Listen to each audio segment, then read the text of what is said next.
Good evening, welcome. It's nice to see everybody. My name is Heath. I'm the Adult Services Librarian here. So I'm representing the library.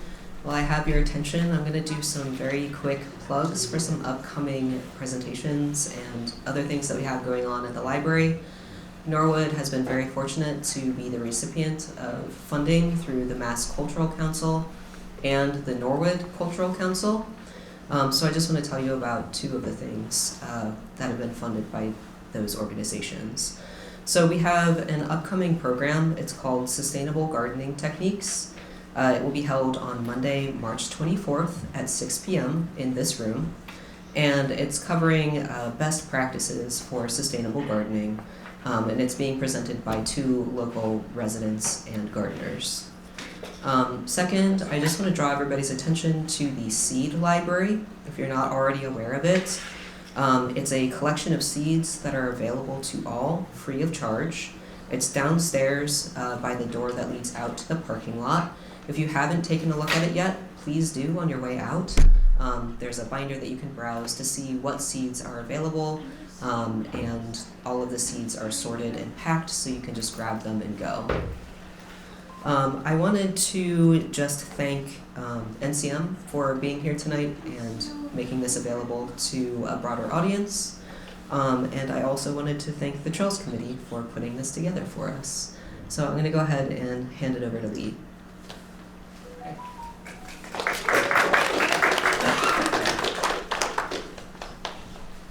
Thank you, Heath. My name is Lee Leach, and I'm a member of the Norwood Trails Advisory Committee, we are going to proceed with a short introduction of who we are, and then a section on what you could expect to see out as you go out and trail and open spaces in town, and then another exciting part of our presentation will be what we've actually done on the ground in our boots and an area mostly over by the Neponset River side of the town. And then our chairman, Mr. Joe Greeley, is going to finish off with sort of what the future, where we're going and what our near plans are. This will be basically from tomorrow, really, and out 18 months, out 2 years, maybe even 3 years. So it's going to be some really exciting presentation materials. Much of what we are talking about today is also represented on these tables over here to your left, and they'll some of the stuff, the maps there, and some of the other materials you're welcome to take. Others we wouldn't want you to leave in the library. But we'll be around afterwards for questions, so feel free. At the very end, we'll have a formal questions and answer period. But before I get going here, I want to thank the library, thank Heath for the introduction, and thank the town for supporting Trails and the committee, and also this presentation. This is actually not our first time. We've done maybe I think 4 now. The last one was about 2 years ago, so we didn't get a presentation in last year. So basically this was constructed so that it would be an update from that last presentation. So, and also I wanted to thank NCM for taping this for rebroadcast. It will also be available on their video on demand once it gets posted. So tell your friends who can't make it about this presentation. So hiking trails represent perhaps the most economical form of public investment in outdoor recreation. They ought to be a place to hike within an hour's reach of every American. So also, as you recall, when the pandemic hit, that was probably the #1 most asked for activity for most people. It's how do we get outside and recreate safely. So who are we? The Norwood Trails Committee, besides myself, on the second one on the left there, I'll just go around Vic Babel and Craig Austin. I just saw walk in. Where are you, Craig? Lift your hand. Vic's over there. Joe Barrett's part of our presentation team. Jerry Hofcroft is right here. Some people know Jerry from other committees, but he's been an invaluable resource in the time he's spent with us. Alex Jones over by the wall. She's also been invaluable since she's come to be in the town and part of the Trails and Open Space Initiative. And there'll be opportunity to ask her about the Cooper Park, which will be part of near the end of our presentation. Marguerite Kropp right down here. Chris Paddock is also a presenter tonight. And those are who are here. And there may be more that will filter in, and we'll make a point to introduce those. The Trails Committee, we took about a year to come up with, after we were formed actually as a subcommittee of the Conservation Commission, to come up with our mission statement. And basically it's a statement here, you can read it, based on education, exploring, and encouraging. So all those factors, you'll hear some part of our presentation tonight that will cover that. So I think it's a really strong statement of what we are about. I mentioned that we were first formed as a subcommittee. That was in the early months of 2018. And at that point, we started out with Joe Greeley, Vic, myself, Marguerite, and Craig were on that subcommittee pretty much from the get-go. So as you can see, quite a few of our members are still with us, and that leads us to have a certain level of continuity. People are always welcome to join the committee, and people do. Some people have joined for a short amount of time. Other people have come for a much, much longer time. And so we're open to anybody who really wants to be a part of what's going on with trails in Norwood. So I added this little quote from Sarah Jones Decker that, you know, we as a committee recognize that our job is never finished. We're always out there. Even this afternoon, several of us were out on a relatively new part of system you will hear about later, and we learned that there was a couple even trees down from late last week's wind event, basically. So there's always going to be a need for maintaining and for new trails. We do monthly meetings, community walks. We've been doing this pretty consistently over the last year or so. We also support other groups, and you'll see there a group hike that happened about a year or so ago. I did mention our maps and brochures. Currently we have 6 maps of areas all around the community that are available here at the library. They're also available at the Civic Center, at the Rec Department. If you go, when you check in, if you're using any of the recreation facilities down there. Town Hall also has those maps, and they are also available on the website through the town of Norwood. On each of the maps there's a QR code, and the QR code will take you to the website, not to the map itself, but at that website there are other map resources available to us too. There maps of potential areas, maps of future areas possibly, and the Cooper Park concept map is there, and those will be updated as we bring out more official maps. We're currently near publication on the 7th map that would be included, and that region would be the Meadow Street area, which many of you already walked on during some of our community walks. One of the real successful walks we've had is the New Year's Day walk, usually in the afternoon. We've had anywhere from, I think the first year, Craig, you were on that, right? Maybe we had 20.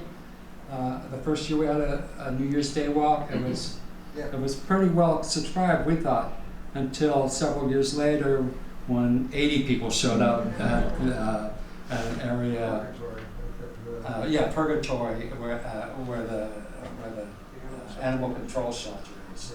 I think this last New Year's Day we had probably about 70 or so, something like that. So they've become very, very popular for New Year's Day afternoons.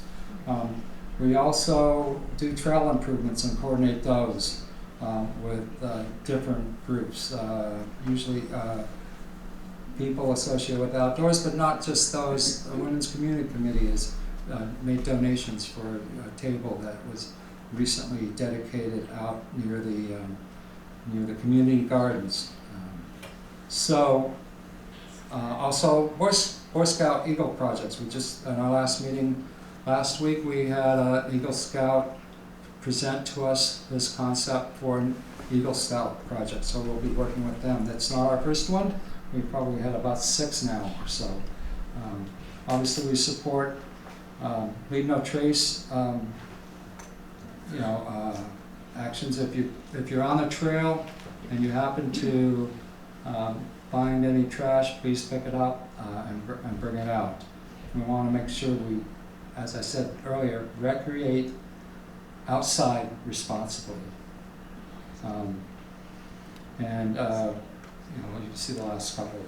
This is also, I just want to point out this logo down here on the right. What you see here is basically the town of Norwood, and you might think that red line around the town name there is the town limits with adjoining towns. It's not, but it follows it fairly closely. And this is a concept of what a around the town trail system might look like, and we've named that the Tayat Trail. So there's also an actual trail blaze right over there on the table, and the Tayat Trail will be marked with that blaze, and very likely will also be blazed with a blue blaze on it. So as we get through some of the other slides, you'll see different colors on different trails, but the blue we want to make sure is part of the Tayat system as we sort of assemble all that together over the next couple of years. Some of what you see here are existing trails. Quite a bit of actually is existing trails, but some of it's on through neighborhood streets, on sidewalks, or across. There, as you can see, there's actually 2 areas that sort of look a little wonky, right down here, and sort of up there where that green dot is. And those are the challenging crosses we have for interconnecting Tayat Trail to basically encompass the whole town. So that's Route 1 at the top, going towards Westwood, and the little piece down there, and then also here. But the little piece down there is the commuter rail. So right now we don't have really a good crossing on the southern part to get it from basically the apartments on the west side to the Andine property on the east side. There needs to be some forward-looking, concepts about how to get across those those man-made challenges. One of the other challenges it's going to be is we need to cross the Neponset River at least once, maybe twice. So that's not really represented on this map scheme because this is just a general scheme. So let's see, going forward, that's where we are, where we come from in the last 6 years, 5 of it as the Norwood Trails Advisory Committee. So I leave you with this as I pass it on to Chris Paddock, who's going to take over with just a saying. This isn't even really a quote, it's something I found out of Google on what discovery means, and you can read it. It's the act of finding something unexpected and becoming aware of something. So Chris is going to show us how we do that. Oh, me too.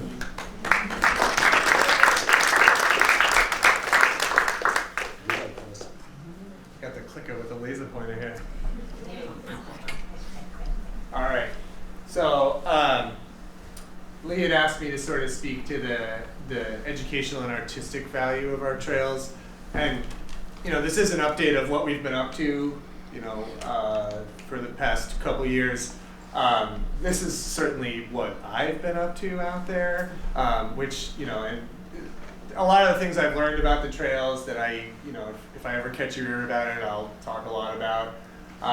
This is a lovely photo of the Meadow Street Trail entrance there, down with the Kofsky Farm there on the right. Okay. So when we talk about value, right, what I'm talking about right now is like the wonder out there. There is just so much to learn, and I'm really trying to get you into being out in nature means looking for mysteries and puzzles, right? And there's a lot of history out there, and there's inspiration out there, and really endless amounts, as endless as the mile-a-minute vines in the foreground of this photo. Okay. Right, so I'm sorry if this is a little off on the color. I was having fun with the colors here. So this is from a book I just finished the other day called How to Love a Forest by Ethan Tapper. And this is sort of my guiding principle for my section here, which is we cannot choose if we will impact ecosystems, if we will impact the lives of future generations. We can only choose what that impact will be. Okay, so that's sort of to just set the tone for this here. But it sort of begs the question, right? How do I choose my impact? How do I know what I want my impact to be, right? And the good news is the easy way to figure out what you want your impact to be is to get out there. But to really keep that mind active, right? To really stay curious and try to notice as much as you can. These are some photos of my daughter's Girl Scout troop with her 2 troop leaders here. We went out on the Meadow Street Trails a couple years ago, and we found 2 turtle nests, and there's that wonderful posture that a child has when they've found something on the ground, this. I love that, right? They're all crowded around things, right? And so, we start them young and just teach them to, be good kids out there. All right, so one thing you'll notice when you get out there and when you're trying to notice things is that in terms of other living beings out there, you are not alone. Anybody want to identify any of these for me? Leopard frog. Leopard frog, all right. Cricket chief. Good. Get me started. Yeah, we got some beaver damage here. Lots of good beaver damage out there. This really grumpy snapping turtle Joe Barrett and I ran into one day mowing out there. Now, it's really tricky, the difference between coyote and red fox, but I think coyote is more likely. And this is my most exciting print find, which is a bobcat. There, I was, oh gosh, I would love to see it. I've never seen a bobcat. That's the closest I've ever gotten. Oh man, I would love it. I was like 10 minutes behind him, I bet. Okay? And so not only there's a lot of animal life, there's lots of great plant life out there. Most of these are from around We've got our lovely ghost pipe and the birch polypores in the birch grove there. Alex, you were there for this one. Remember the 2 red maples that were like really fused together? Oh, Craig, you were there for that too, yeah. And then, just as a quick side note, the Neponset River is kind of an odd ecosystem because there's all these sandy soil on top of really rich soil. So every now and then, really strange things that shouldn't really grow there will grow there. This is a scrub oak that really, I've only ever seen them like on Chickatawbut Hill in the Blue Hills. All right, high elevation, real dry, lots of sun. It's on the riverbank, just because the soil that it's in is like super sandy. A blue jay must have planted it, you know, a handful of years ago, and there it is. So there's all sorts of really great, when you can train yourself to see things out there, turns out you see more and more things every single time, okay? So one way to think about your impact is, that I've done, this is a lot of what I've done out there, is I got really excited about the work of Tom Wessels. And he teaches this wonderful thing where you can walk through a landscape and look at all the details of the natural world out there, and you can start to piece together the story of that landscape, like how it came to look the way it looks right now. And if you like puzzles and mysteries and being outside, really, he's the guy for you, because really, he just gives endless amounts of puzzles. His whole idea is reading the forested landscape. You can put together the story of just about any landscape just from the tools that he gives you. And I was happy to find out that Doug Tallamy, the Madonna of the native plant movement, really is with me on this, as he says, I love such ecological puzzles. And I blame them for all the times I walk down the hall and have no idea why I'm walking down the hall. My mind is usually elsewhere. There are several people in the room who could vouch for me on that. There on this, all right? There's also a wonderful book about the power of oak trees and the nature of oak trees. So I want to I'm not going to give you the answers, okay? But I just want to tease some of the puzzles that are out there in the woods. Okay? This is the sort of thing that can start to ruin your hikes, actually, so you have to really temper yourself when you get into this stuff. But so just a handful of puzzles. The one that gets me going the most is trees with multiple trunks. Okay, when I say trees with multiple trunks, I mean deciduous trees, trees that the leaves fall off of. Coniferous trees behave differently, but you can see, right? Right, there's one trunk and then 4 growing out of it, and 1 and then 4 growing out of it. Okay. One thing I learned from Tom Wessels' work is to look out for this. Right, this means there's a story you're missing. Okay. So there are dozens, specifically at Meadow Street. I've counted no fewer than 50 on the short walk from the trailhead to the river of multiple trunked trees. Okay. So that means there's only 2 explanations for a multiple trunked deciduous tree, right? And that's that somebody cut that tree down at some point, or it was burned down to its roots. The roots survived, but the rest of the tree died at some point, okay? And what we know is that most deciduous trees, when they're either cut down like this one, I don't know where this photo is from other than the internet, but it'll do what's called stump sprouting. Right? And so we have all these new trees, new volunteers, and what will happen to this tree if it's allowed to grow is that eventually 2 or 3 or maybe 4 of these little sprigs will mature into new trunks, and it'll have 4 trunks. Right? So this tree at some point had those little stump sprouts, and 2 of them went out, and 2 of them went out here, and 3 of them went out there, and 4 there. Okay? And so that's the big mystery. And there is a particular stump that really gets me going out there. Okay, so it's on the riverbank in really sandy soil. Okay, it's got 3 big old trunks. Each of them is about 1 foot in diameter. Okay, and it's been clearly felled by a saw. Somebody went out there and cut that tree down. It's about a half a mile from the nearest road or property. Okay, so the questions that I've learned to ask through the work of Tom Wessels is, why on earth would somebody walk a half a mile out into the woods to just cut down this one tree? Right, there's no deadfall. They took the tree with them when they cut it down. Okay, right? Is there a way I can identify this tree just by the stump, right? We know that trees grow back, right? They stump sprout. Why didn't this one? There's no stump sprouts on this one. I know if I go back, this is just a volunteer goldenrod plant, just to check myself there. But right, so this stuff, I do actually know the answer to this, and we don't have time for it right now because I have other things to talk about. But I want to do a longer. I would love someday to do a longer presentation about this, or we could take a hike and do it. But right, so this is a really great big mystery, and there's all mysteries, other mysteries in it. One of the other ecological puzzles, if you've ever been to our a pine tree forest trail, is the namesake of that trail on its own, the Little Pine Grove. Okay, if you haven't been there, it's a small pine grove, about the size of a football field, and in every direction, it is surrounded by really dense oak and maple forest. And one thing that we know about white pines, which is what all they are, is they're some of the first things to grow in a dry area that's either been cleared or it's experienced some disturbance, or it was once a field and it was abandoned, and white pines are the first things to grow.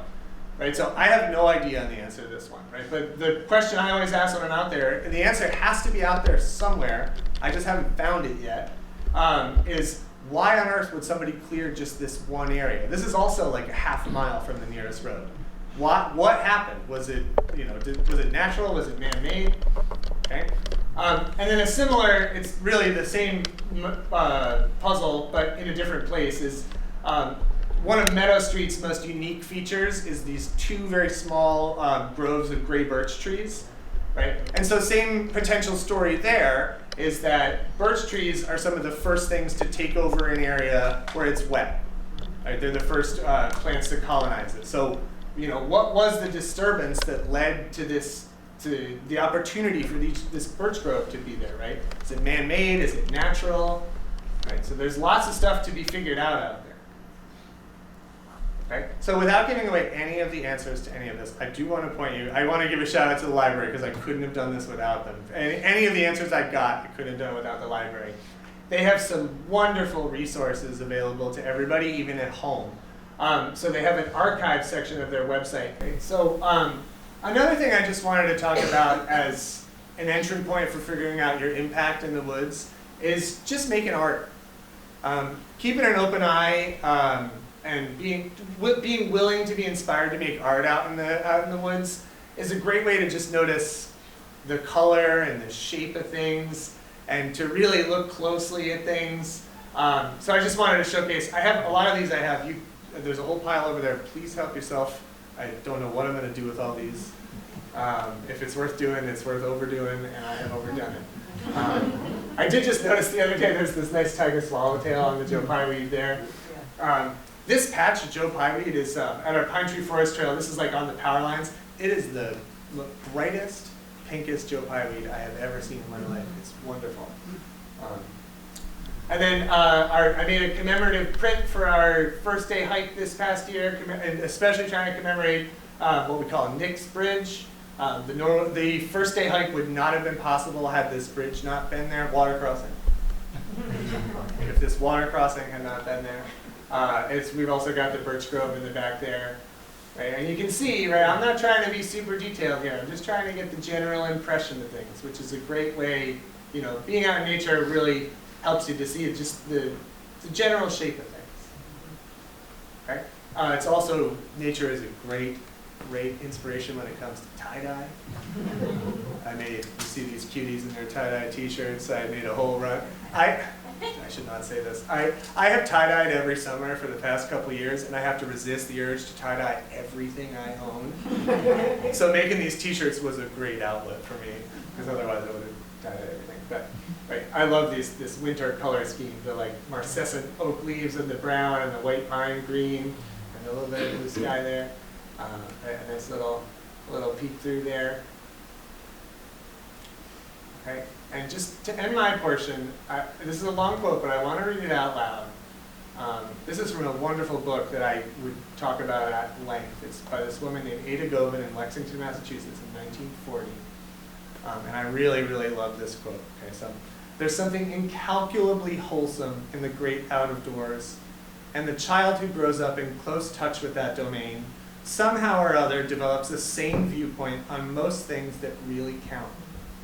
Not even a world in turmoil can steal the birthright of such a child. Right? And this is absolutely true for children. If you've ever been out on the trails with a kid, they do something amazing. They turn into the best versions of themselves. But, my friends, you are the kids too. Right? It's a great way to get your mind right, take your mind off of whatever. I talked about all these things you can notice that you should look for. You don't need to notice anything when you get out there. It's just a nice way to do it.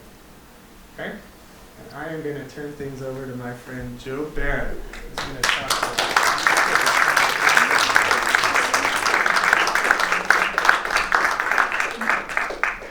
So from the very beginning, I didn't want to go after Chris because I knew what his presentation was. He's got such great content. He did a great job. So good job, Chris. Thank you, Joe. All right, so I'm going to talk about some of the recent trail work that we've done since we met 2 years ago. I'm going to talk about new trail work, annual maintenance, and water crossings. The quote I have leading into this is, "A trail is as serviceable as its weakest link." This quote came from a person named Benton McKee. He was the co-founder of the Wilderness Society. He also wrote an article that kicked off and launched the creation of the Appalachian Mountain, or the Appalachian Trail. And this quote came from that article that he wrote in 1921. You'll see a bunch of maintenance going on. We have to go out in canoes sometimes to reach some of the spots. We're weed whacking, we're lopping, we're sawing logs, we're putting in these temporary water crossings, not bridges. And now I'm going to talk about some of the new trails that we've done. So this particular area is the Pine Tree Forest and Vanderbilt Trail System that we just had. Craig has drafted a brochure. We're probably going to call it something like the Foul Meadow Trail area. It's about Sharon. It's, so I have to figure out this plan. Sharon's over on this side. This is the river coming through here. This is the Neponset. This is Trapo Brook coming in here. Trapo Brook and the Neponset is the town boundary. The orange trail and the blue trail are the primary trails here. They're in the best condition. They're the highest ground. Blue trail is part of the Tayat Trail that we talked about. That's that little logo. And the orange trail kind of connects it so we have a loop. All the other trails are secondary trails. All the trails in Norwood are in wetlands, so they tend to flood a lot. Those secondary trails will flood more than the primary blue trail and the orange trail. We do have CPA-funded water crossings that will be coming soon. In this particular trail system, we have 3 bridges that have been funded for with the CPA money. And another thing I want to point out here, based on the notes, is this yellow trail. Right here in this yellow trail, when the water isn't too high, like today. Today it's underwater, but there's a beaver bridge that you can actually walk right across the top of it. There's a culvert underneath the bridge, but it allows us to bypass a really deep trench here, which is one of our really important bridges that we want to replace. So that's the Pine Tree Forest, Vanderbilt, Foul Meadow Trail System. To orient everyone, we have this green dot here is the cul-de-sac at the end of Vanderbilt Ave. And down here, at this end is the Norwood Garden Complex. This light green line going through here, those are the power lines that you can see from 95. The next section we did a lot of work on is at Meadow Street. Chris talked a lot about Meadow Street. This has a major loop around the outer edge. It's comprised of the green and the blue trail. The blue trail segments will be part of the Tayat Trail as well. The yellow trail was an old Hunter's Trail that was there. It's a little wetter than the blue and the green trail. Parts of the green trail flood. These green and white sections are little bypasses that go around, that bypass the low spots on the green trail. So if you walk in there, you find it's getting wet, turn onto that green and white trail.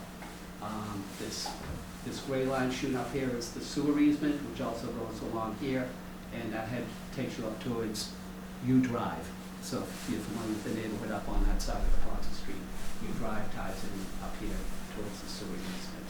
And the Sulatucia Trail was also a trail that was like a hunter's trail that was in there that just kind of connects you to the back of a little spring pond that's right on the green trail that's always got water in it. 2 years ago when we had the worst drought ever, that never dried up. And I don't know how deep it is. I could never see the bottom. And sometimes it fills up and goes right across the trail, but it never dries up, so it's clearly spring fed. Again, secondary trails are apt to be white, with the exception of the green and white trail. Like I said, that's a little bit higher. The green trail was kind of that part of that old road Chris had alluded and spoke of, right? But it's got low spots, so we put in the green and white ones here to kind of be able to walk by there when that area is flooded. Another trail section that we did a lot of work on was recently, it's more exploratory. It's down off Leadview Drive, so to orient people here, and the Ponce Street's up here. This is the other side of the river. So Throckmorton Brook's coming in here, so the Meadow Street trails and the Vanderbilt trails are all down at the bottom here. This is across the river. This is an area where we probably want to put a bridge at some point to tie in the Tire Trail to the other side of town. The blue trail here would represent a leg of the Tire Trail as well. And this is about a mile, this particular loop going around here. This little area here is kind of interesting.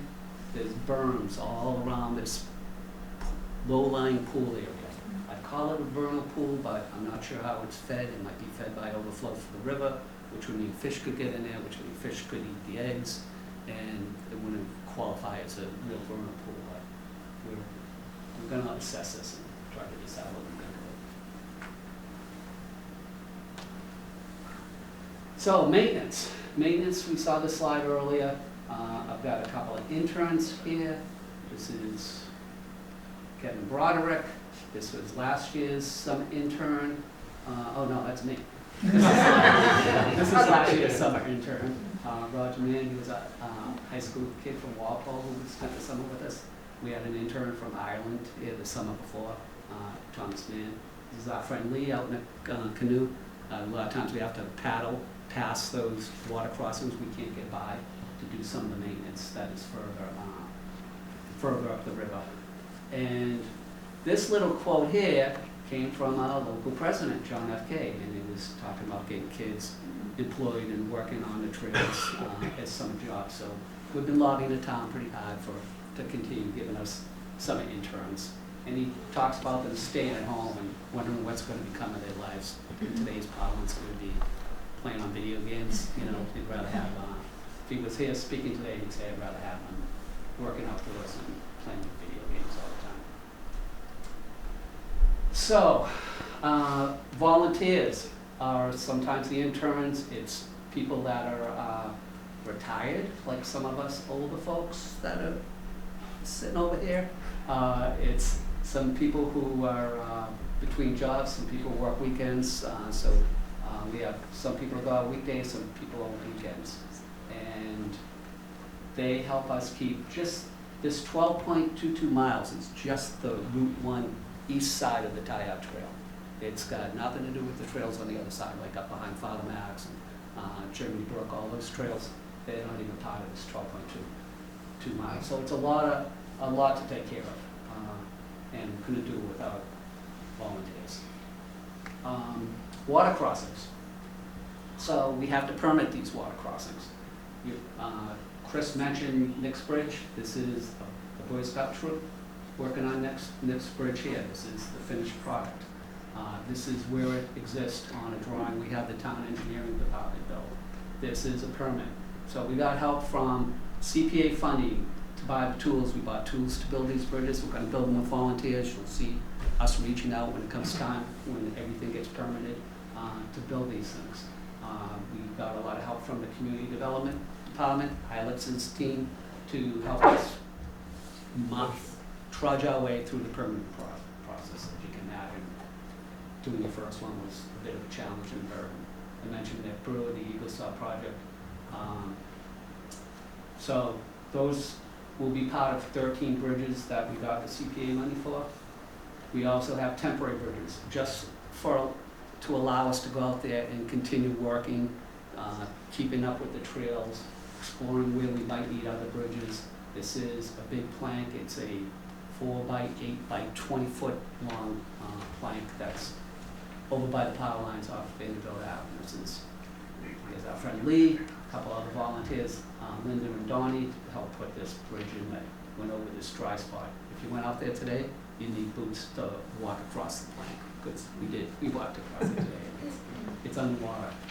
We are designing all these bridges so that they will be underwater, because the river can go up to 15 feet.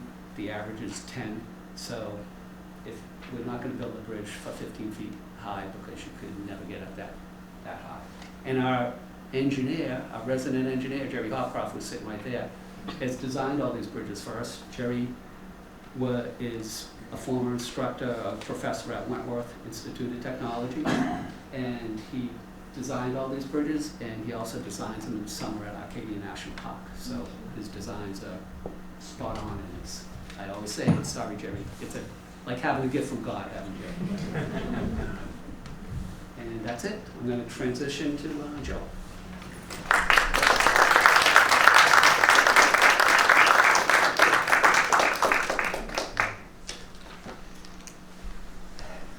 Good evening all, I'm Joe, I'm the other Joe. I was tardy tonight, I apologize. I was standing in line just ahead of Mr. Donnelly before I arrived here tonight. So I appreciate everybody coming out tonight. I apparently missed all the speeches where you all introduced yourselves and why you even came tonight, your interest in this. These guys came together because they're dressed alike, and this person in the front row and tie-dye city here. I get the easy part.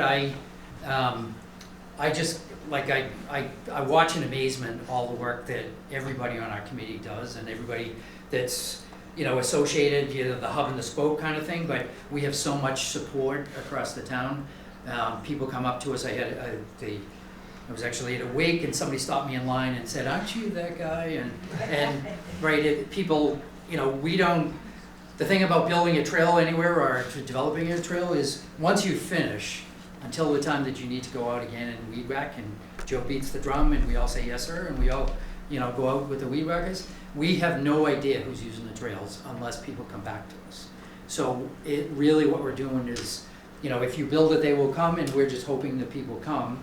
And prior to 7 years ago, when did we start this fun and excitement? 2017? 2018. Prior to that, there were like neighborhood woods. You know, what did you do today? I went into the woods, right? And there was no connection. There was no, people could barely spell the word Toyota, let alone say it out loud. But you know what we've done, what the whole group has done, including all the users. So thank you. But what we've been able to do, like a lot of what Joe said, is really just tying a mile here and a mile there and 2 miles here and, you know, 500 feet here. And we're really, what we're about is we're really just kind of gluing these things together. And if the background to the Appalachian Trail, not that we're comparing ourselves, but the background to the Appalachian Trail is it's one continuous trail, but really when you peel back the onion, it's maybe hundreds of individual trails. And that somebody had the foresight, and they didn't have Castle Island Brewing, but they were able to say, okay, let's put our heads together and let's actually come up with a plan, not only to build something for today, but really the important thing to most of us or all of us is legacy. It's like, okay, we're doing this and it could last for, you know, hopefully trail maintenance continues and people stay curious, as Chris said, right? And people want to get out there, whether it's walking the dog, taking the kids out, or the kids taking the parents out, or however it goes. And that's really what we're all about. And we're really all about you all, right? This is why we're doing it. So that and to get out of the house. And it was a nice day today, and 2 of the 3 of us had t-shirts on. And it was, So basically, I get the easy part. I get the end section of this presentation, what I'm calling the trail forward, and basically we've kind of dissected. You've heard about where we are today. Now we're just looking forward, and we've divided the future into 3 different terms: short, medium, and large. Short, mid-range, and long-term. So really what we're all about now, and this is basically from now until the winter time, let's say. The important things that we're in, we're knee deep in many of these things.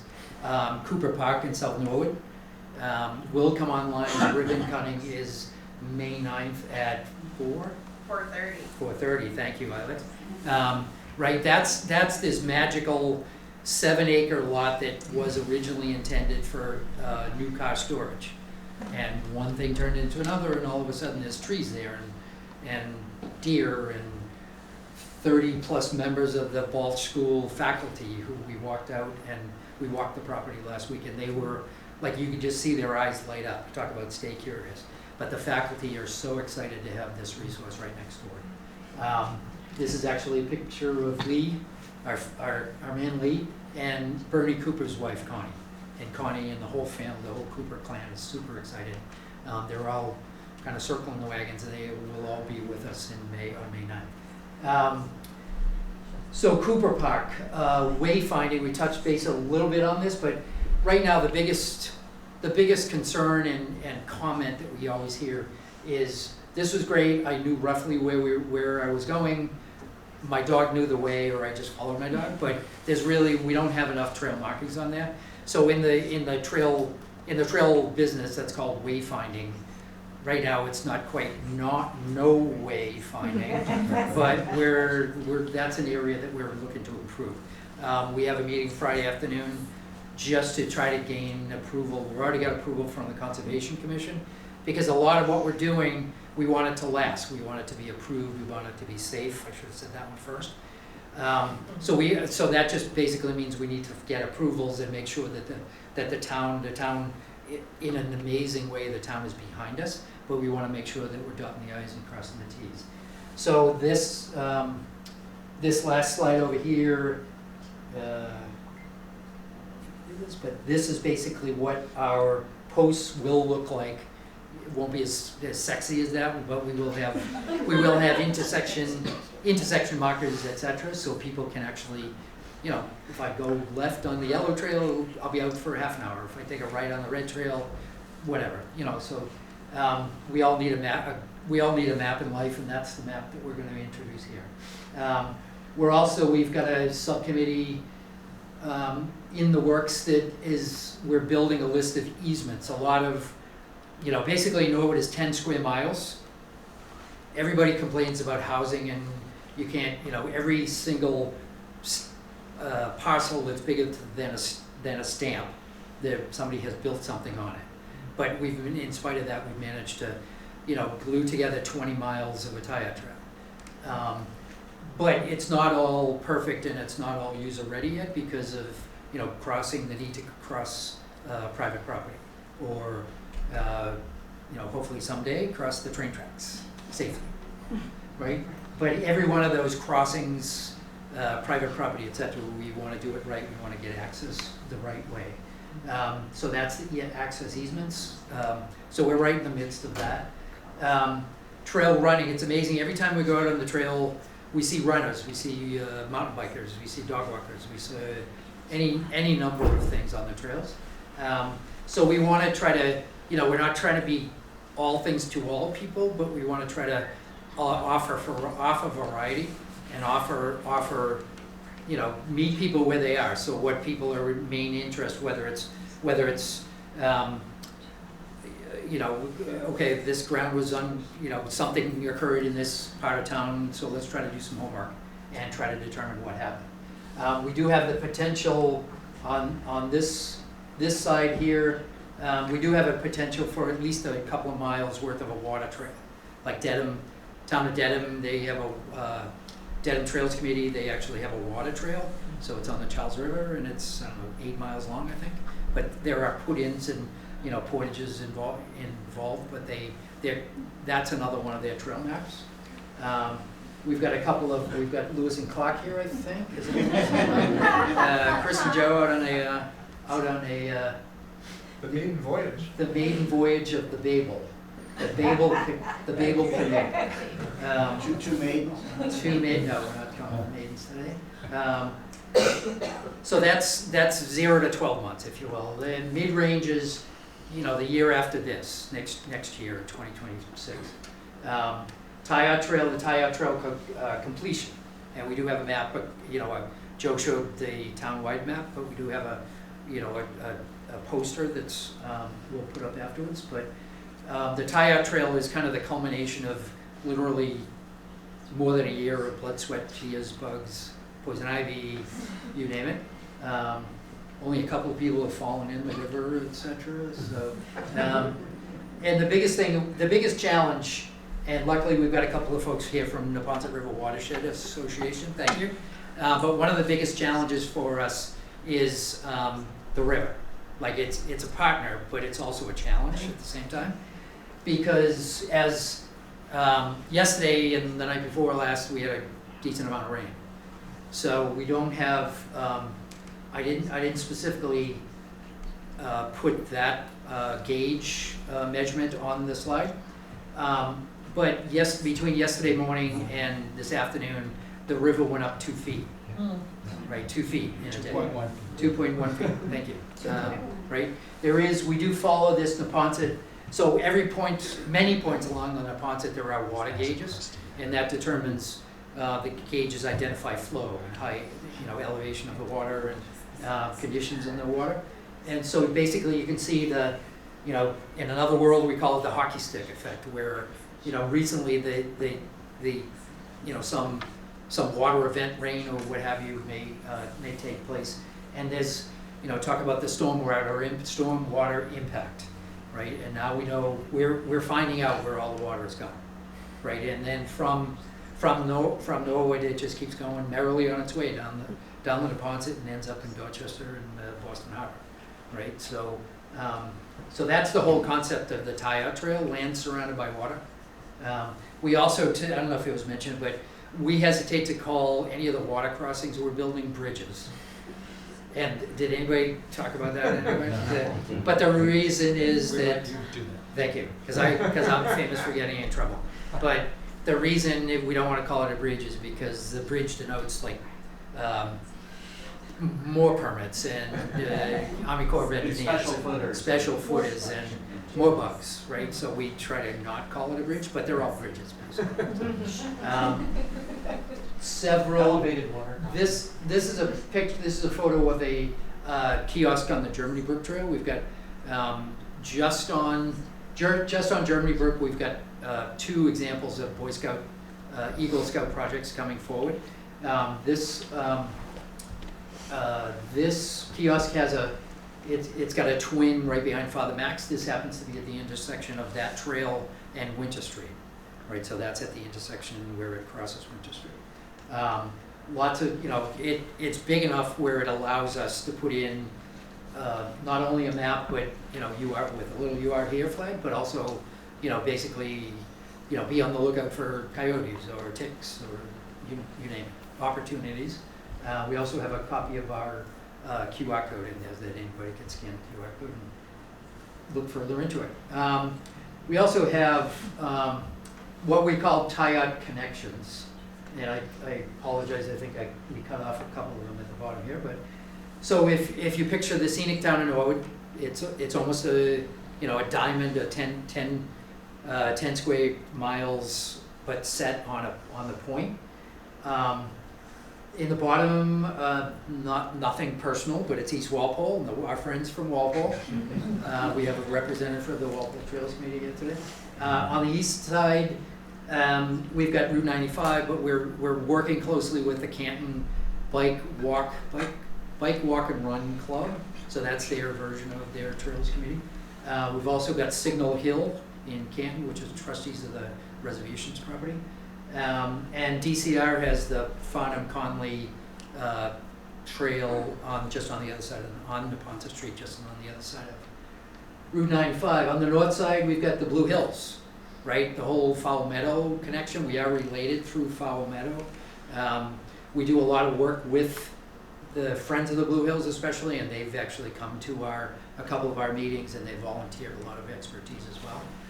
But we could certainly build a connection that goes up University Ave, not on the road because we're allergic to sidewalks and roads, but through the woods, but parallel to University Ave, and connect up to the University Ave train station. On the west side, we've got Buckmaster. We own Buckmaster, the town of Norwood, but we can never get to it. Nobody knows that the town owns it. But we do have a trail where we're working with the Westwood Conservation Agent especially. And they also, if you travel up Winter Street towards Westwood, towards Buckmaster on the right-hand side, they have conservation area there. It's called the LaSalle Conservation Area. So we are actually abutting that property as well. They would love for us to build trails on their town property because they don't have quite a, the development urge that we have. And then also I mentioned Walpole, but we're not that far from Adams Farm and Endine. Walpole has an Endine trail that's behind Humble Pie, the Humble Pie Bakery on Washington Street. Other connections, Bay Circuit, we're not that far from the Walpole connection with the Bay Circuit Trail. Moose Hill is another area that we're very much in communication with on a regular basis. NEPRA is amazing. They run two very large, like 25 to 30 people show up twice a year for cleanups or invasive plant remediation, etc. And there are others that we're working with as well. People are very interested to see what we're up to, and those connections. So that whole concept of connections is where we want to go next. It's not like we're sitting back relaxing and watching other people use the trails. We're ready to rock and roll, just in a different direction. And then long range would be anything more than 2 years. What we want to be, and by self-sustaining. The whole idea is we've got trail maintenance going on. We've got a valid and a reliable list of volunteers that, okay, it's June 17th, so I need to be, I need to join the trail maintenance crowd, and we're going to go on a specific trail. So self-sustaining means we're kind of in the groove and we're taking care of the existing trails that we have. I don't think we'll ever be post-development because we're just a bunch of kids and tinkerers because we love to go into the woods and just kind of see what else we can do. And then the next generation, my favorite tree hugger is on your far left there. She loves to go out in the woods and just kind of see what else she can do. Chris mentioned the tie-dye city, so we all lined up and it was tie-dye week for one of our meetings. And I do, we wouldn't be where we are today if it weren't for all of the amazing volunteers that we've got. Not only the current group, but also so many people have joined us in previous years, which we absolutely appreciate, and we wouldn't be where we are today. You might mention that's not the whole group. That was the subcommittee. Yep, that's a subcommittee of people. We probably have 5 or... People ask me, who's on the Trails Committee anyway, and I never know. Right? The second Tuesday of every month, I just sit back and I say, oh, they can. It's fluid. And that's one thing that makes it exciting is every meeting's different. Everybody sitting around the table has a different perspective. And that's what makes it magic, and we all stay curious, right? This was our original kind of logo, and that's our mantra is take a hike in Norwood. We love hearing people say, hey, I was out on Meadow Street, and it was great, but but it would be even greater if, and all of our ears perk up, and it's like, okay, let's have it. Feedback. And just from the standpoint of like next generation, I don't know if anybody has kids or whatever, but there's a show on Channel 2, Teletubbies, and this picture always reminds me of the kids going down the hill in Teletubbies, and I'm like ecstatic. But we did have the folks from the Willard School ask us, they got in touch with us and they say, hey, we're thinking about kind of connecting the dots, which we love, but connecting the dots and taking the kids to the top of what we call Mount Norwood, which is the landfill, right? They're right next door. They're depending on how the little legs are moving and how much attention they're paying to it, but it's like a 10-minute walk from the school to the top of Mount Norwood. So we had, I think one day, we've done it twice, and there's a third session planned for the spring. But this one day, we happen to have 225 kids, and we divided the group into 3 different groups. But we went all the way up to the top of Mount Norwood. Didn't lose anybody. Lee went out and weed whacked the trail so the kids could have a clear path to the top. But the top, in my warped view of the world, like the top of Mount Norwood is it's a great place to go on a date. And I'll tell you why in a second. Forget it's a landfill for just a second, right? But the sunset on the top of the hill is beautiful. It's the orientation of the hill, just beyond where that top person is standing. You have a clear view of Gillette Stadium, and it's southwest facing, beautiful sunsets. It's pretty amazing. I was up there in the fall. There was a eclipse. Right, there were probably 15 or 20 of us on the top of the hill just watching the eclipse in the middle of the day. But this is the next generation. Like, we had 225 kids go up, and these kids are in kindergarten, first grade kindergarten. But we would love, this kid right here, like these 3 kids right here, if they showed up in 10 years at a meeting. And Brian and Jean are going to be the only ones left in the committee at that point. But we would love for those 3 kids to show up because. So there's another youngster. Yeah, good point. Yeah, Chris is our youngster. Right, but that's the whole next generation thing. A, this is why we're doing it, and B, we want to get into that groove, and we want people to accept it, and we want people to embrace it the way we have. I'm not going to bore you with these details, but the whole thing about Stay Curious is like I have 30. My name is Joe, and I have 32,000 pictures on my phone, right? Let's just get that out of the way first. But like my curiosity is, okay, there's a picture waiting right around the corner, as opposed to Chris, and as opposed to Lee, and as opposed to Joe. And all of us, we all come at it from a different direction. This is Joe Barrett working on our friend Senator Lynch, trying to say, Joe doesn't have his hand out like this, but right? But he's a congressman. I'm sorry, congressman. But this is at Norwood Day, so we're always, outreach. This is just, it reminds me, I can't remember the album back in the day when, I don't know what it was, but some musical album. But that's actually at the top of Mount Norwood. Your bottom left is the Pine Tree Forest in the fall. This is the group of Cub Scout and Boy Scouts and associated parents, etc. Troop 49, that Grace Episcopal Church. But they are building Nick's Bridge, and as Joe said, Joe and Chris said we would not have been able to take our 110 people-ish on New Year's Day. We're like, oh my God, 110 people showed up. But we never would have been able to do that if it weren't for them. The top picture in the middle, that's the Vanderbilt Pine Tree Forest. And out of all we all have favorite corners or views or trees or whatever. And this is my favorite tree on the whole town, right? And it's kind of odd to say this is my favorite tree, but it is. And then Joe's got your top left, snags are trees that have, for whatever reason, they're standing, but they're dead. And some people look at that and just say, okay, well, we have to cut it down. But the whole concept of a snag is it's feeding that next generation. And it's, if you peel back some of the bark, you'll see the next generation of larvae and, small critters that are just going after the tree. So the snag is something that it might not look great to those of us that spend a lot of time on the streets, but it's perfect for the woods, right?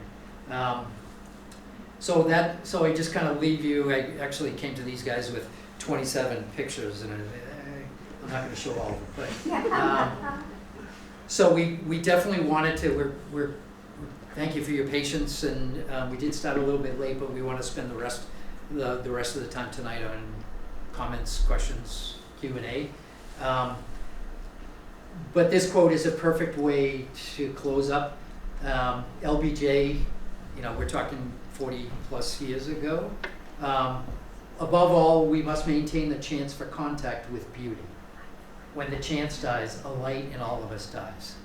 And that's, you know, if you just think, okay, my life is full of stress, I had a rough day, you know, I have to do something to relieve the stress. And for most of us, the best way that we know to do that is just, you know, don't talk to me, I'm going in the woods. Or just going for a walk, just to relieve that stress. So, I don't know if we did it. Do we introduce the members of the? We did that. Okay, sorry. But this whole thing, it's like we've been at it for years, but I feel like we're just scratching the surface because there's so much fun and exciting stuff that we love doing, and we hope you love it too. So, any other comments? Anything else? Good? Marguerite? Hello? Just to remind everybody, this is what we're working on for the future. Right now, we have 6 trails for you to go out and enjoy, for all of us to go out and enjoy. And we have maps, as we mentioned before. We also work on maintaining those trails, and we have walks along those trails as well. So you're welcome to any and all, but do remember, it belongs to all of us in Norwood, and it's there for us to enjoy. And you won't get lost, because one of us will find you. We've had, we do a lot of, Lee brought us, he started us off at the farmers market on Tuesday afternoons downtown. And so many times in that like 3-hour span that we're at the farmers market, so many times somebody new comes to us, somebody new to town comes to us at the table. And they're like, tell me where to go. I'm new in town, I love to walk, and I just need to get out somewhere. Or the flip side it is they're a native Norwoodian and they've lived here for X amount of years and they have no idea that any of these trails exist, right?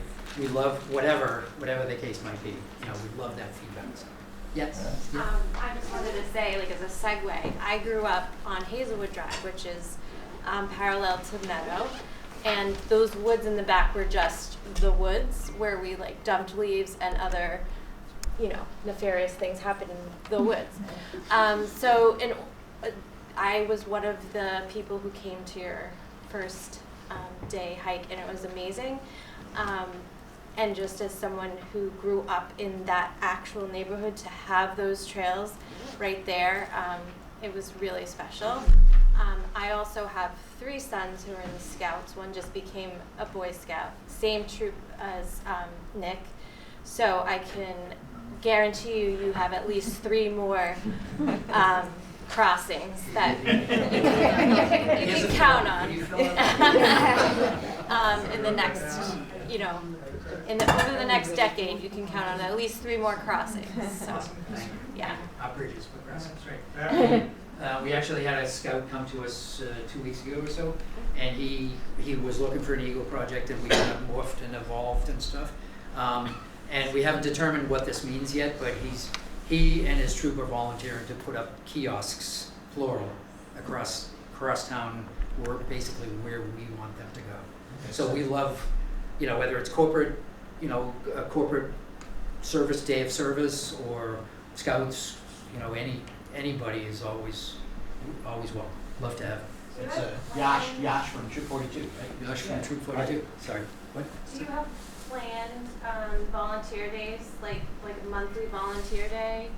So one of my New Year's resolutions was I think I was doing a really bad job before this year on becoming predictable as far as community walks. I'm not predictable anyway, but community walks and just putting on the calendar, right? So now we have, we're doing a community walk the last weekend of every month, right? And kind of interspersed now that the winter is behind us, right? We'll be able to get out there and do invasives or Earth Day weekend, which I think is April 26th, 27th, right?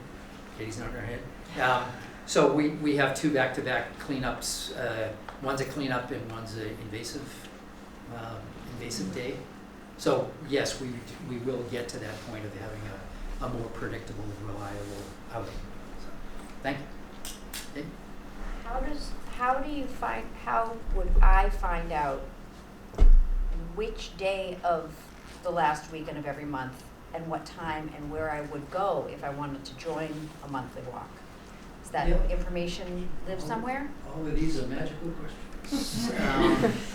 So we don't have, so the Trails Committee, we did ask early on, we asked the powers that be at Town Hall if we could set up like a Facebook account or whatever, but we always have to be careful because we are a town committee and you get into open meeting laws and things like that. So we don't have our own Facebook page, for instance. We do try to advertise on social media, Facebook mostly, and try to give as much advance notice on that.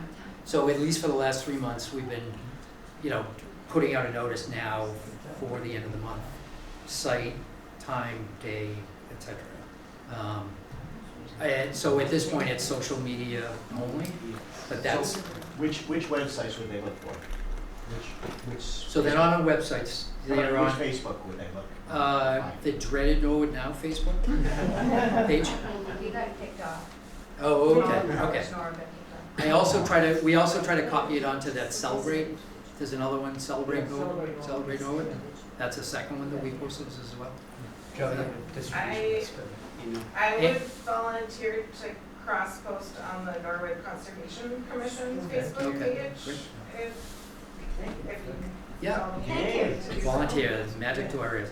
Joe just reminded me, and I should have known this too, but we've got between like Norwood Day and other events, we've got over 350 names and email addresses. So we're not all that great. We actually, with our last distribution, we said, we'd love to have a volunteer who could help us out with. Happy to share in Farmers Norwood through our email listserv Yeah, as sure. well as our That'd be socials. great. Okay, outstanding. Okay. That communication is that's what we need. We have fun in the woods, but where we need to administratively, quote unquote, that's what we need to have. Yep. Yes. Yeah. So, yeah, if I can take a minute, I would really like to put in a pitch for a handicap section. So, because there are lots of people who will not be able to access these, and you wouldn't know by looking at them that they can't go on those trails. So what I have here is, these are some pictures of the Medfield rail trail. The rail doesn't exist anymore. They sold the metal, which helped them to fund building the trail. But it's very wide. It's got something like a light crushed shell. It's very bright, so it's not like you're walking in the dark and you can't see where you are. There's room for somebody, a young mom pushing a double carriage or a double stroller. It's right next to the 62+ condo development and the what they call the center, which is a new Council on Aging building. So it's highly accessible to people who will not be doing these kind of trails because they trip and they fall and they're off balance and they can't see it well and they're in a wheelchair. So for all of these reasons, if we can have some, and I have a few extras, you can take a look at them and pass them through. To think about where and how something like this is 1.3 miles long. Doesn't have to be that long. It can be less than that, but for little kids on tricycles, for runners, for people who are using some kind of assistive facility. You can do it with your eyes closed. That's how wonderful it is. It's straight, it's even, it's bright, and it's next to woods. As I say, it doesn't have to be this long, but it's really a great way to incorporate people who otherwise aren't going to be able to enjoy the trails. Right. Okay. So I just encourage everyone to really think about that. Think about how we might get that done. Yeah, sure. To her credit, Marguerite is our member who is always keeping us in check about this kind of stuff. So we continue to have that voice on the committee. Well, I was thinking too that we have two trails that would, in my mind, qualify as handicap accessible. Mm-hmm. And they're both sides of Ellis Pond. One of them is paved, and that's the one over near Big Y on the east side. The one coming in from Nickel Street on the approximately west side is wide, navigable. I did it when I had my knee replacement surgery, okay? I can vouch for that. It's not paved, but it's covered with chips, and for the most part, people keep it clear of sticks, and the town has been very good at keeping it clear of blowdowns. And it's an interesting and a pretty trail, and it's short. So in terms of accessibility, that is very useful. Some other areas are accessible, but not up to ADA standards. And probably think won't this be is- as long as it's money. No. There's a special, wasn't the hospital area especially constructed for handicap accessibility? Some of it is. Oh, thank you, Joe. I just want to take that opportunity to put in a plug for a park which is going to be opening soon in South Norwood. The official opening day will be May 9th. So that's our Bernie Cooper Riverfront Park, which Joe mentioned earlier. It's 7 acres, and it has been designed to be fully handicap accessible and meet all of the ADA standards. So there are 11 parking spaces, with 4 of the spaces being handicap, including van accessible, and all of the trails and riverfront overlooks are accessible as well. So the town has invested quite a lot of time and thought and money as well into this new park that we have had the opportunity to sort of start from scratch with, which has given us the ability to make it accessible to everyone. So I'm very excited to have that opportunity, and it's right across Washington Street, almost from Endine Park, which also is a relatively, so it's not fully ADA, but it's relatively accessible, particularly around the 2 ponds right at the front near Haas Pool. And Haas Pool is also going to be newly accessible, in that you can wheel a wheelchair right into it, which is going to be pretty cool. So an opening event would be at like Irish Brew at that end of this Cooper. Is it okay to say Irish Brewing? I think you've now said it twice. Yes. So that's where the kickoff will be, like a formal event, or as formal as you guys That's are a going good to get? idea. I think it will probably be at the end of St. Joseph Ave is where the main entrance to the park will be. Yes. But the after party could be at Irish. I have clocked it, and it's 0.6. Ilex, just to the, if I can give a plug, let me give a plug to Ilex. Ilex has acted as the project manager for the Bernie Cooper Riverfront Park since inception, so thank you, Ilex. Thank you. Just one more plug, since we're plugging things. April 27th is the annual Earth Day Festival. Morning, there'll be cleanups around town. In the afternoon, the park, picnic on the green, but keep an eye on the various social media, sign up to either lead or join one of the cleanups around town. And that cleanup is a great one because it's not school centric, but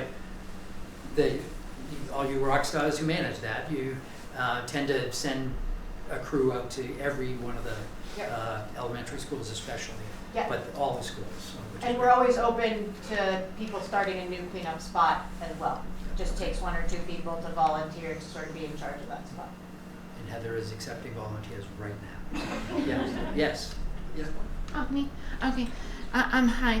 I know that a lot of people have talked about disability things, but that's kind of a thing that I wanted to talk about, so if I could just say stuff as well. I am a person that really loves being in nature and like surrounded by trees. But I have a bunch of like knee surgeries, and I'm always kind of like nervous when people talk about like going on hikes, because it's like a lot of times it seems very like intensive and for people that are like really, really fit. But I read this book recently called Fat Girls Hiking, which is a book about an actual organization of people that make trails. That organize hikes for people that are like overweight or out of shape or disabled in some way. And I thought that would be a really cool thing if we could find a way to incorporate walks for people that are not as physically fit. Yeah.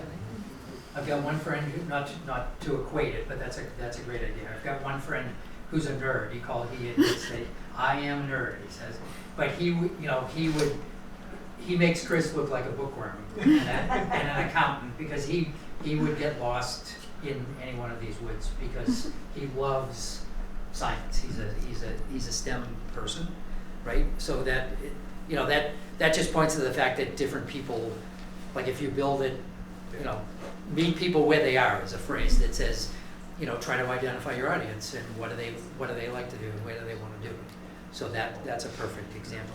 And we're very much still like, 2 years ago people would have said there aren't trails in Norwood, right? So we're still at the point where we're just trying to get people out somewhere. I would love to see us evolve to the point where like we were having monthly like themed hikes, right? Like something you're talking about, or even just like there's a whole thing like in the birding world about like birding in place. That birding doesn't mean you have to walk around all day. You can just sit somewhere and do it.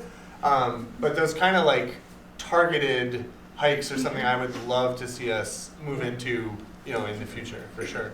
If we can get 225 kindergartners out into the woods, And bring them back. And bring the same number back, right? They're not the same ones, but shiny objects with butterflies, you name it. So they were having a great time. But that's a great idea. The more of those. 2 years ago, I think we did take a walk with what do we call tails. We call it Tails on the Trails. Tail being like a dog tail, and it was open. We invited specifically. We identified and invited any dog owners that wanted to go out and learn or brush up on trail etiquette if you're bringing a dog.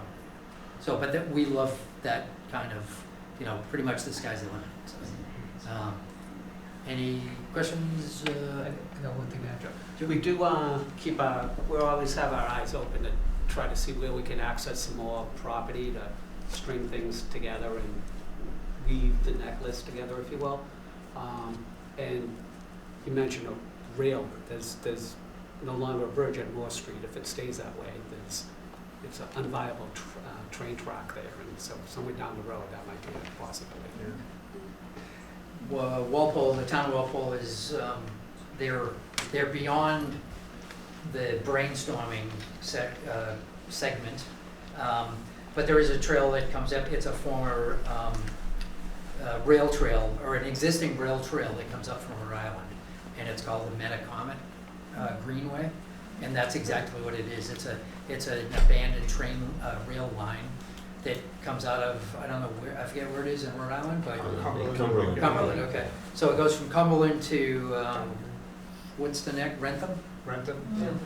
Yep. And Walpole is in the process of evaluating. They need to come up with town meeting money themselves to do a feasibility study and dot the i's and cross the t's. So that rail line is the rail line that comes past Dog Rock, close to Dog Rock, and it comes up to South Norwood behind. It's the Pinnacle Trail. The Pinnacle Trail in Walpole, right? Right. Humble Pie, it comes within less than a quarter of a mile from there. So, anything? We do 8:06. We do have the room until 8:30, 8:45. Love to answer any questions. We love your ideas.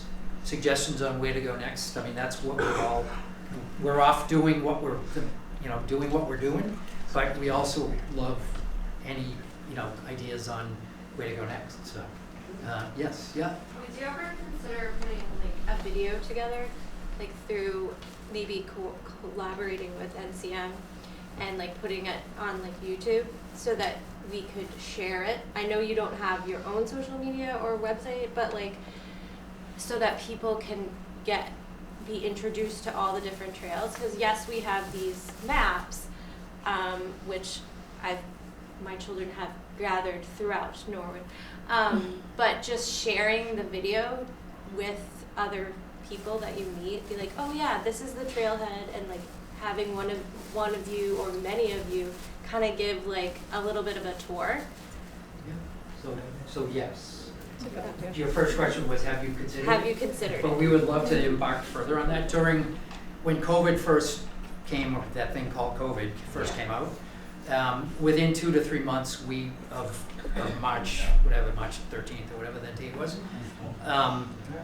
within 2 months of that date, we were producing NCM videos and basically taking people on walkthrough. I remember we did one for Endine. Like we were different then because of the number of trails we're on, but we did a video of Endine. We did a video of Shattuck Park. We did that as well. We would love to, whatever mechanism, whatever tool, whatever vehicle we can, add to our palette of outreach, we'd love to do that. So, yeah, love to do that. Great idea. You're in charge of brainstorming 101. Thank you for well. Anything else? Like I said, we do have the room. We do have a couple of posters that are right outside the door. We'll put them up if anybody has any specific questions. We are trying to. There's 1,000 things that we could be doing, but we are trying to. Okay, well, every day there's a new set of priorities, so we are trying to stay focused to a certain extent. The word no is not in our vocabulary, but we need to. There's only so many hours in the day, unless you're Joe Bear. So, okay. Really appreciate everybody coming. Thank you. Thank you.